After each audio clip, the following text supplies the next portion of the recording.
فضا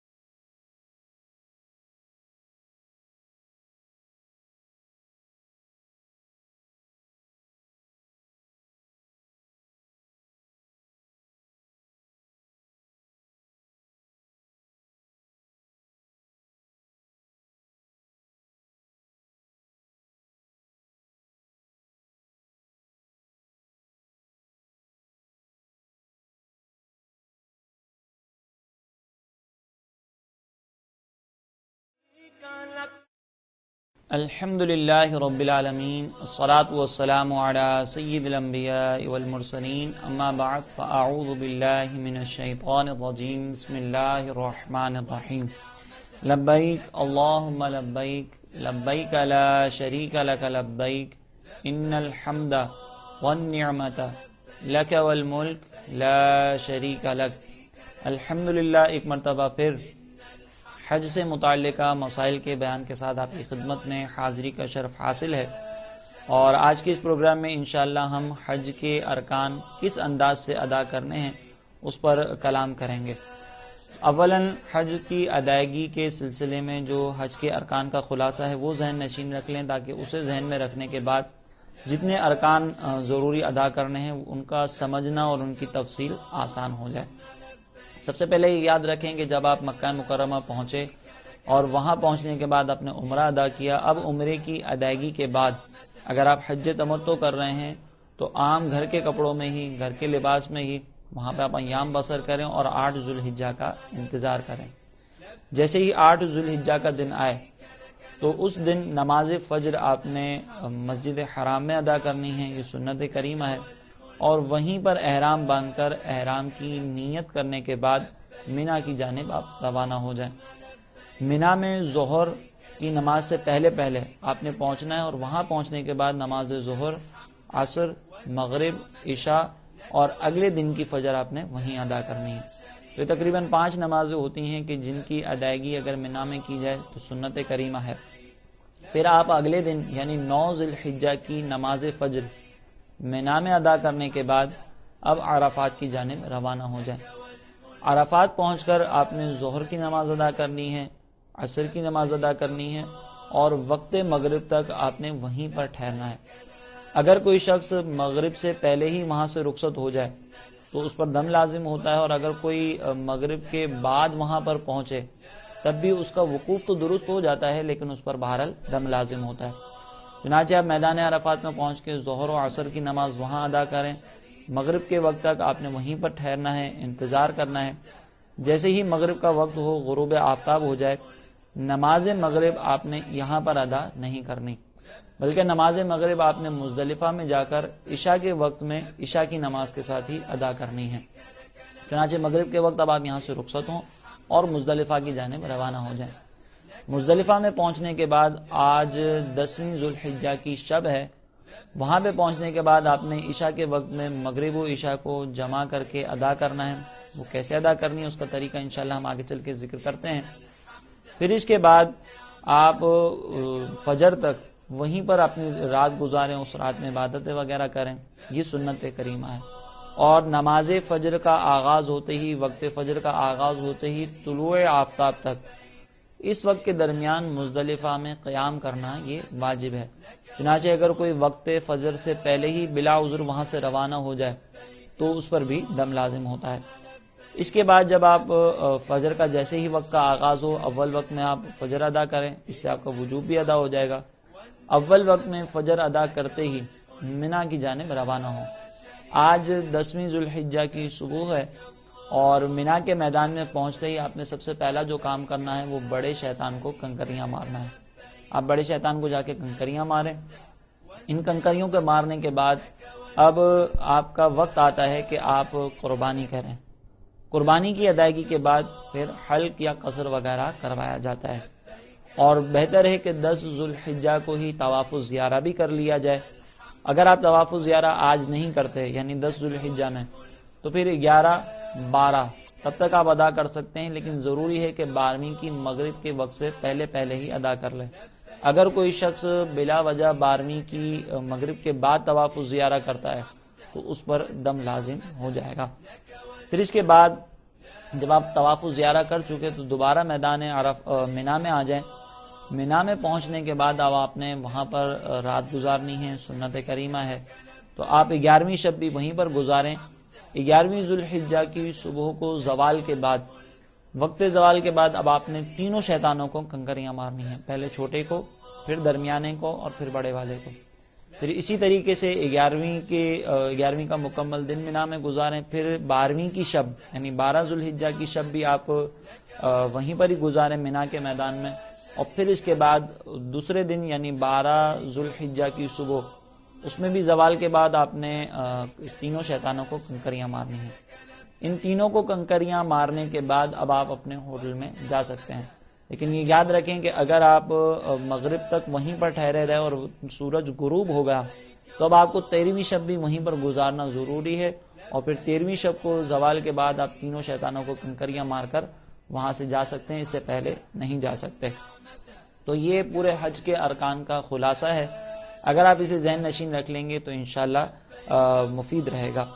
اس کی تفصیل یہ ہے کہ 8 ذوالحجہ کو جب 8 ذوالحجہ کا دن آئے تو نماز فجر اگر ہو سکے تو آپ مسجد حرام میں ادا کریں، وہیں پر احرام باندھیں، وہیں سے نیت کریں، یہ سنت کریمہ ہے۔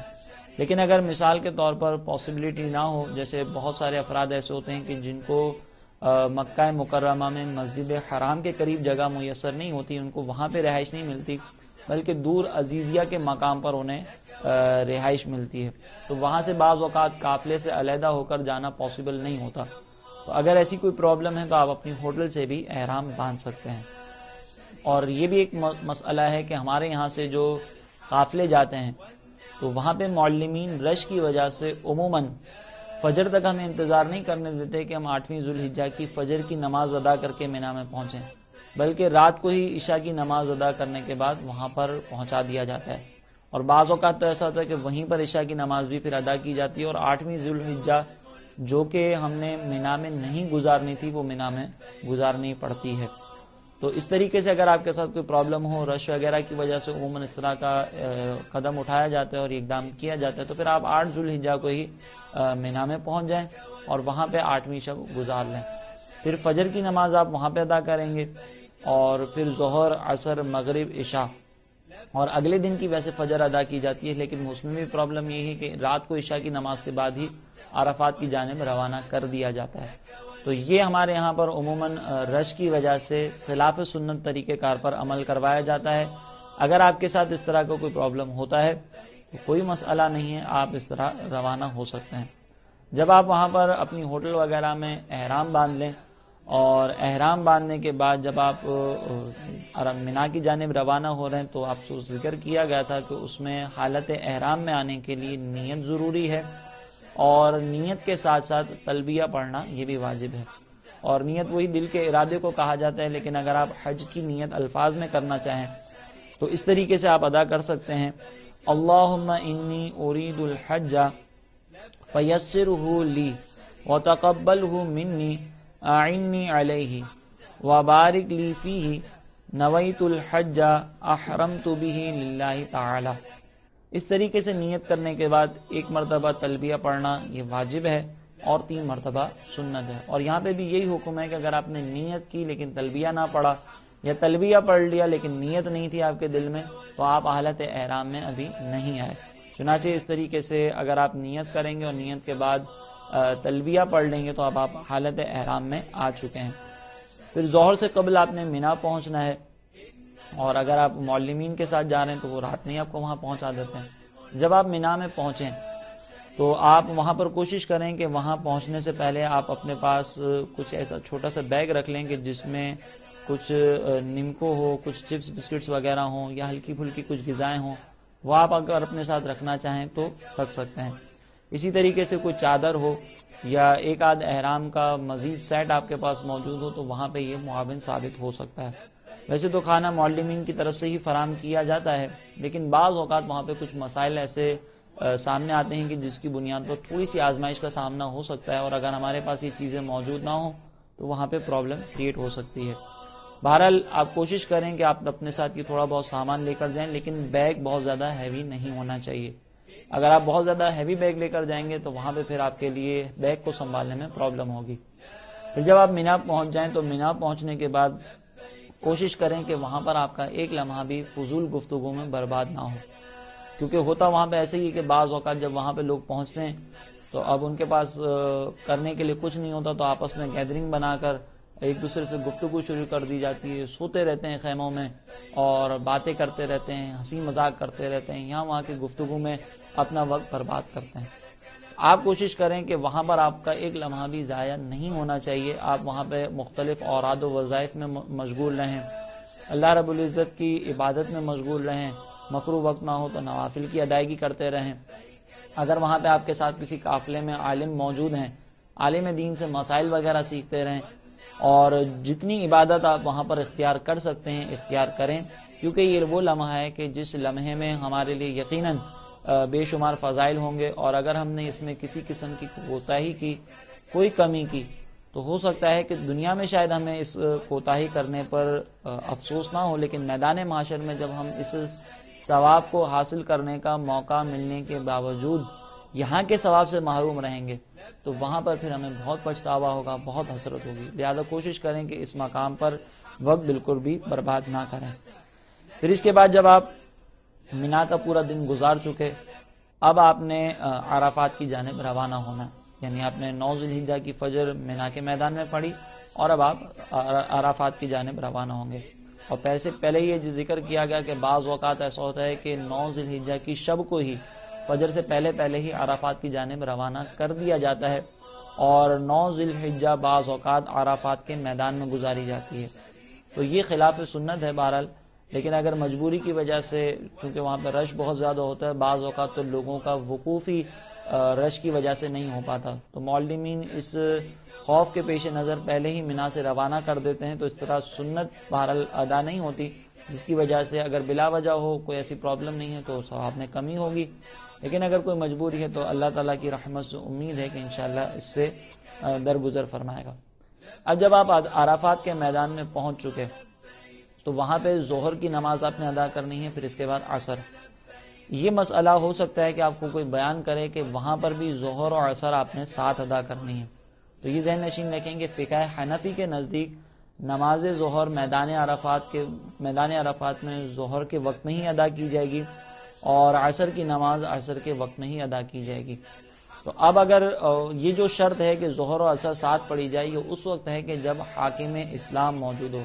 آج کے دور میں چونکہ حاکم اسلام موجود ہی نہیں ہے، لہذا آج کے دور میں ظہر اور عصر کو ایک وقت میں ادا کرنا فقہ حنفی کے مطابق جائز نہیں ہے. چنانچہ ظہر اپنے وقت میں ادا کریں اور عصر کی نماز اپنے وقت میں ہی ادا کی جائے گی.